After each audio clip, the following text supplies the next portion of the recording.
డబ్బుని మనిషి ప్రేమిస్తాడు. అంతిమంగా చెప్పుకుందాం, డబ్బుని ప్రేమించినంతగా ఎవరిని ప్రేమించాం. ఏదొక్కబులు చెబుతూ ఉంటాగా, డబ్బుని ప్రేమించేది కూడా అవసరాల కోసమే. డబ్బు మన అవసరాలు తీరుస్తుంది కాబట్టి. అవసరం జరగకపోతే ఎవడు ప్రేమిస్తాడు? స్వాతంత్రం వచ్చిన తర్వాత పెద్ద నోటు ఏదంటే 2000 నోటే కదండి. అంతకుముందు 1000 నోటు, తర్వాత 2000 నోటే కదా.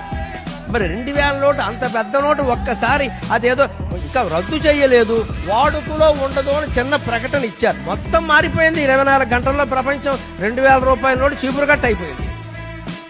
మరి ఇప్పుడు డబ్బులు ఎందుకు ప్రేమిస్తున్నాం మనం? అంతకుముందు 2000 రూపాయల నోట్ని బీరువాలో పెట్టి లక్ష్మీదేవి ఫోటో పెట్టి అమ్మో దండారెట్టి లక్ష్మీ క్షీర సముద్రరాజ ఏకదీపాంకురాం అన్నవాడు ఇప్పుడు చీ అని తీసి పారేశారు. వీడు తీసి పారేసారు. 2000 నోటు వాచ్మెన్కి ఇచ్చాడు అనుకో, ఏం సార్ నేను ఎలా కనపడుతున్నా మీకు అలా. డబ్బు ఎప్పుడు అంతే. మన అవసరం కొద్దీ డబ్బును ప్రేమిస్తున్నాం కానీ డబ్బు మీద మనకేం గౌరవం లేదు. లక్ష్మీదేవి మీద అస్సలే లేదు గౌరవం.